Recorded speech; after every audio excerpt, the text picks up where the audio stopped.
Hello everyone. आज हम लोग पढ़ने जा रहे हैं क्लाउड कंप्यूटिंग के अंदर क्वालिटी रिस्क मैनेजमेंट। अगर हम लोग बात करें क्यूआरएम यानी कि क्वालिटी रिस्क मैनेजमेंट की, तो इसकी ज़रूरत क्यों पड़ती है? ये बहुत ही इम्पॉर्टेंट है।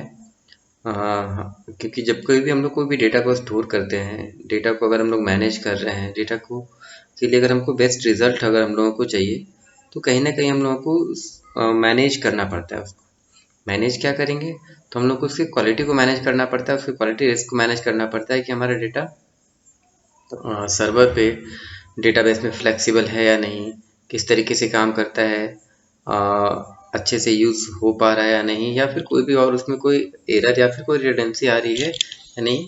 ये चेक करने के लिए हम लोग को क्यूआरएम यानी कि क्वालिटी रिस्क मैनेजमेंट की ज़रूरत पड़ती है। तो कहता है कि QRM is a web based result management system that store and analyse test result. इसका मतलब क्यूआरएम क्या है? तो एक web based result management system है। ये क्या काम करता है? यह स्टोर करता है और एनालाइज करता है टेस्ट रिजल्ट को। ये डेटा को स्टोर करता है और उसके टेस्ट रिजल्ट को एनालाइज करता है। फिर अगर बात करें क्यूआरएम की, तो क्यूआरएम कैसा है? तो ये एक फ्लेक्सिबल सिस्टम है जो यूज़ करता है वेब सर्वर को, डेटाबेस को, और एटीएमएल और एक्सएमएल। एक्सएमएल हम लोग जानते हैं, एक्सटेंसिबल मार्कअप लैंग्वेज। और एटीएमएल की बात करें तो एटीएमएल कहता है कि it is a automated test markup language. इसको यूज़ करके डेटा को सिंगल कंप्यूटर पे सेट करना, सिंगल कंप्यूटर या फिर सर्वर पे या फिर क्लाउड पे वो डेटा को सेट करने की ज़रूरत पड़ती है। अगर हम लोग आगे देखें तो कहता है कि ये इसके फीचर्स की हम लोग अगर बात करें तो कहता है कि ये पावरफुल वेब इंटरफेस है। पावरफुल वेब इंटरफेस कहने का मतलब easy access to view and analyse your result into your browser. हम लोग डेटा को इजी एक्सेस कर सकते हैं, उसको व्यू कर सकते हैं, उसके रिजल्ट को एनालाइज कर सकते हैं। सेकंड, अगर इसके फीचर्स की बात करें तो सेकंड फीचर है ability to connect production site.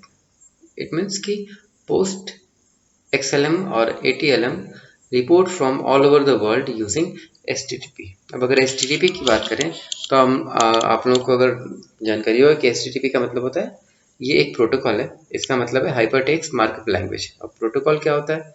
तो प्रोटोकॉल की बात करें तो it is a set of rule that allow और दैट गवर्न कम्युनिकेशन। प्रोटोकॉल को यूज़ करके हम लोग नेटवर्क के ऊपर one medium to another, one source to another, या फिर क्लाइंट टू सर्वर, हम लोग कोई भी डेटा हम लोग शेयर कर सकते हैं। हर एक वर्क परफॉर्म करने के लिए अलग अलग हमारे पास प्रोटोकॉल होता है।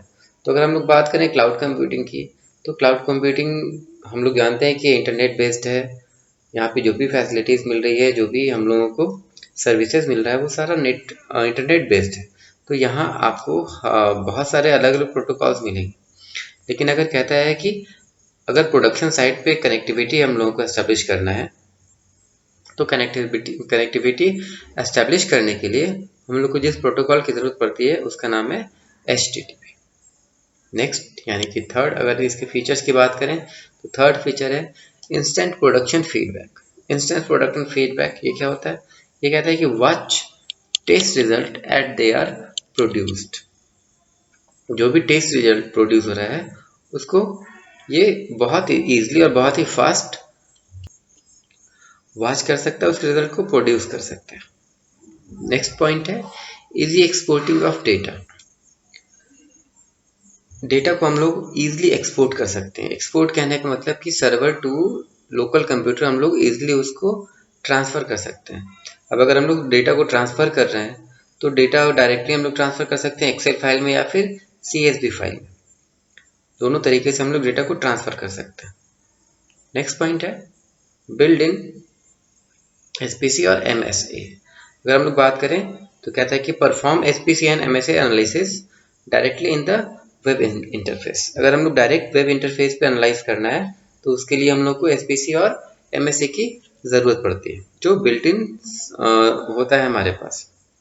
नेक्स्ट अगर हम लोग देखें, नेक्स्ट पॉइंट है टेस्ट स्टैंड रिजल्ट प्रोसेसर। इसका क्या काम है? तो ये डायरेक्टली कनेक्ट करता है टेस्ट स्टैंड सिस्टम को कहाँ? तो QRM के साथ। अब अगर हम लोग बात करें इसके आर्किटेक्चर की, तो कहता है कि QRM कैसा है, तो एक डिस्ट्रीब्यूटेड सिस्टम जो कन्फिगर्ड होता है अलग अलग तरीके से। किस लिए? तो जो भी IT इंफ्रास्ट्रक्चर का ज़रूरत है, उस ज़रूरत को फुलफिल करने के लिए, उस ज़रूरत को मैच करने के लिए। इट मीन्स कि QRM is a distributed system that can be configured in different way to match your needs and IT infrastructure. QRM data consists not only by the measurement data but also a lot of additional information such as trackability of the station and equipment used, configuration, version and additional unit under test information. इसका मतलब QRM सिर्फ measurement data को ही consist नहीं करता है, बल्कि बहुत सारे एडिशनल इन्फॉर्मेशन इसके पास होता है, जैसे कि कोई भी डेटा को ट्रैक करना किसी भी स्टेशन से, कोई भी इक्विपमेंट्स को यूज़ करना, किसी भी नए वर्जन को कॉन्फ़िगर करना, और कोई अगर additional unit under test information है उसको अप्लाई करना। तो QRM का बहुत ही इंपॉर्टेंट रोल है हमारे क्लाउड कंप्यूटिंग में। अब अगर आप लोग देखें तो कहते हैं कि QRM consist of 3 major part. QRM का 3 मेजर पार्ट होता है, वो है database, storage system, presentation and analysis system. अब अगर हम लोग बात करें QRM के अंदर वेब इंटरफेस की, तो कहता है QRM has a powerful web interface for easy access to view and analyse test result. It is also possible to generate PDF report and export data to both Excel and Minitab. Minitab का मतलब .csv file. कहने का मतलब कि QRM एक ऐसा powerful web interface है जो आसानी से एक्सेस हो सकता है डेटा को व्यू करने के लिए, डेटा को एनालाइज करने के लिए, उसके टेस्ट रिजल्ट को एनालाइज करने के लिए।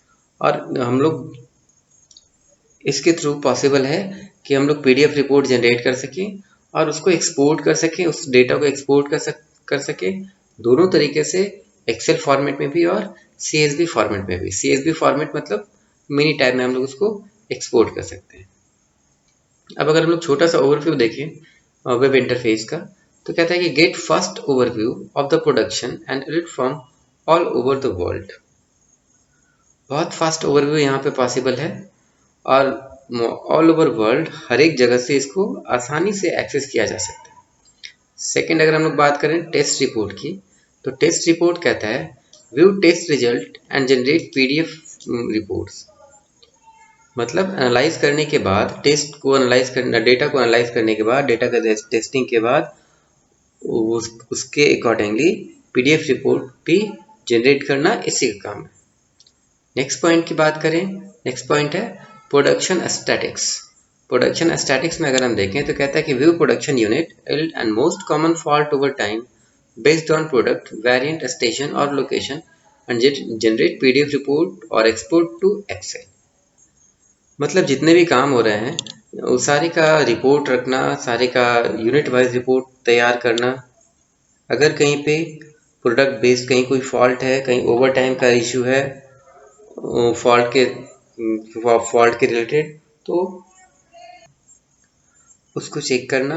और जितने भी स्टेशंस हैं, जितने भी लोकेशन है, स्टेशन कहने का मतलब जितने भी हमारे पास नोड्स हैं, उन सब पे वर्क परफॉर्म करना और PDF रिपोर्ट जनरेट करना और उस रिपोर्ट को एक्सपोर्ट करना एक्सेल। नेक्स्ट पॉइंट का देखें, नेक्स्ट पॉइंट है your yield analysis. It break down yield problem into the measurement that cause the low yield. जितनी प्रॉब्लम्स है ये उसको ब्रेक डाउन करता है स्मॉल पार्ट्स में, उसके बाद उसको मेजर करता है ताकि ये आसानी से जो भी हमारे पास परेशानी है, जो भी इश्यूज हैं, वो आसानी से रिजॉल्व हो सके। नेक्स्ट पॉइंट है SPC। SPC कहने का मतलब स्टैटिकल प्रोसेस कंट्रोल। अब perform SPC analysis to verify that your measurement process is stable and under control by using the common SPC method and diagram in order to fine tune your requirement। जो भी आपका requirement है, जो भी user का requirement है, उसके accordingly statistical process control को एनालाइज करना, उसके मेजरमेंट को वेरीफाई करना और उन सारे मेथड्स को चेक करना कि वो यूजर रिक्वायरमेंट को फुलफिल कर पा रहा है या नहीं। नेक्स्ट है MSA। MSA कहने का मतलब measurement system analysis. perform a measurement system analysis to verify that your measurement system is not the source of variation in your measurement. मतलब मेजरमेंट सिस्टम जो है आपका वो वेरिएशन का सोर्स नहीं है। ये उसका काम है कि आपके मेजरमेंट सिस्टम को वेरीफाई करना, ना कि उसके सोर्स को वेरीफाई करना। नेक्स्ट पॉइंट है रिपेयर। तो manage repairs for your unit to track repaired unit and the most common repair. जो भी यूनिट्स हैं जहाँ पे वर्क परफॉर्म हो रहा है उन सारे को मैनेज करना, उसको रिपेयर करना, उसके रिपेयर्ड यूनिट को ट्रैक करना, ये काम है रिपेयर्स का। नेक्स्ट है station utilisation. It analyse how your test station are utilised by type of product, test time and utilisation by day. मतलब जितने भी आपके प्रोडक्ट टेस्टेड हुए हैं, जितने भी टाइम यूटिलाइज हुआ है डे वाइज, उसको टेस्ट करने में, उसको एनालाइज करने में, ये उस स्टेशन को कैसे एनालाइज कर रहा है ये बताता है स्टेशन यूटिलाइजेशन। नेक्स्ट हम लोग देखें बेनिफिट्स क्यूआरएम की। तो बहुत सारे इसके बेनिफिट्स हैं। बेसिकली यहाँ पे 3 बेनिफिट्स पॉइंट आउट है कि you remain the only owner of the result and the system. मतलब कि आप सिस्टम के सिर्फ एक ओनर हैं और उसके रिजल्ट के भी। Easy to move between suppliers. Results को आसानी से सप्लायर्स के बीच में मूव किया जा सकता है और आपके सप्लायर्स भी सेम इंफॉर्मेशन को देख सकते हैं। अगर इसके फीडबैक की बात करें तो कहता है कि results with in the minute. Result बहुत जल्दी मिनट्स के अंदर यहाँ पे तैयार हो सकता है। रिजल्ट बहुत ही कम टाइम में हम लोग देख सकते हैं।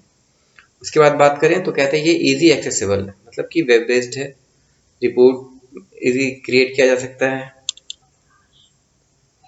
और स्टैटिकल ऑपरेशन भी आसानी से क्रिएट किए जा सकते हैं। तो ये था क्यूआरएम के बारे में थोड़ी जानकारी। इससे आपको जो भी अगर डाउट है आप बेझिझक कमेंट करिए।